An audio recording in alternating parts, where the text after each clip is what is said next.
Hello everyone, welcome to my YouTube channel that is Biochemistry Basics by Dr. Amit, and today we are going to quickly revise one important topic, that is jaundice.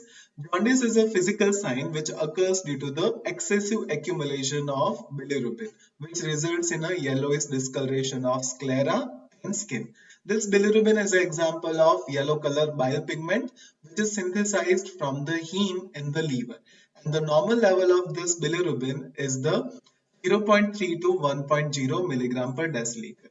Now, jaundice occurs when the bilirubin level is greater than 2 milligram per deciliter. And there are two types of bilirubin.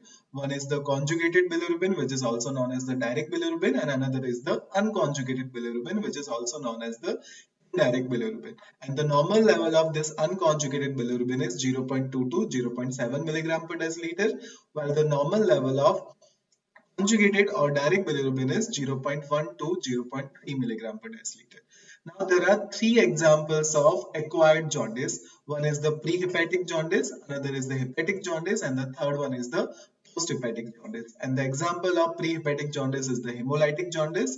Example of hepatic jaundice is the hepatocellular jaundice, and the example of posthepatic jaundice is the obstructive jaundice. So first we will see hemolytic jaundice. So hemolytic jaundice, it occurs due to the excessive destruction of hemoglobin and its conversion into bilirubin at a rate excess in the ability of liver to conjugate it. So there will be the increased level of unconjugated bilirubin in hemolytic jaundice. And the causes of this hemolytic jaundice are blood group incompatibility, then RH incompatibility, then deficiency of glucose 6-phosphate dehydrogenase enzyme, which is the rate limiting enzyme of HMP shunt pathway, and hemoglobinopathies like sickle cell anemia and thalassemia. So that are the causes of hemolytic jaundice. As discussed, there will be the increased level of unconjugated bilirubin. Direct bilirubin will not be increased, and there will be also increased level of urobilinogen.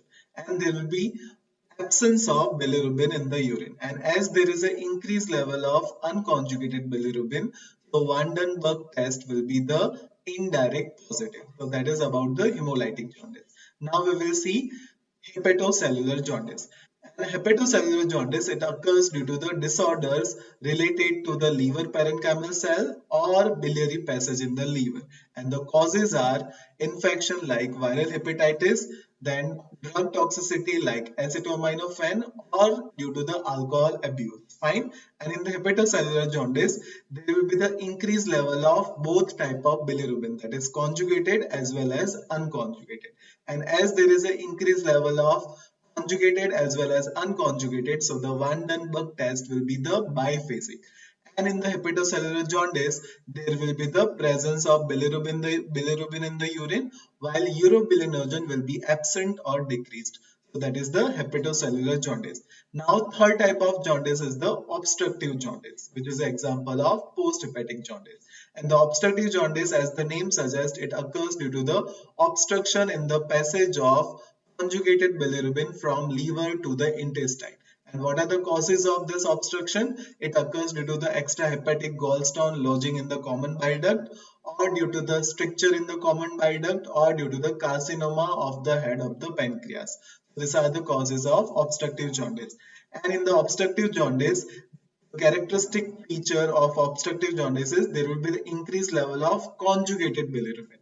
So the conjugated bilirubin will be markedly increased, while indirect bilirubin, that is unconjugated bilirubin, will not increase. So the Van den Berg test will be directly positive. Another feature of obstructive jaundice is there is an excretion of bile salts in the urine. So there will be the Hayes sulfur flower test will be positive. Fine, bile salts will be excreted, so the Hayes sulfur flower test will be positive. And in the obstructive jaundice, as there is a cholestasis, so there will be the increased level of alkaline phosphatase, that is ALP. And apart from that, urobilinogen will be absent or decreased, and there will be the presence of bilirubin in the urine. So that is all about acquired jaundice. Thank you for watching. Please like, share and subscribe Biochemistry Basics by Dr. Amit, and don't forget to press the bell icon so you can get all the notifications from it. Thank you.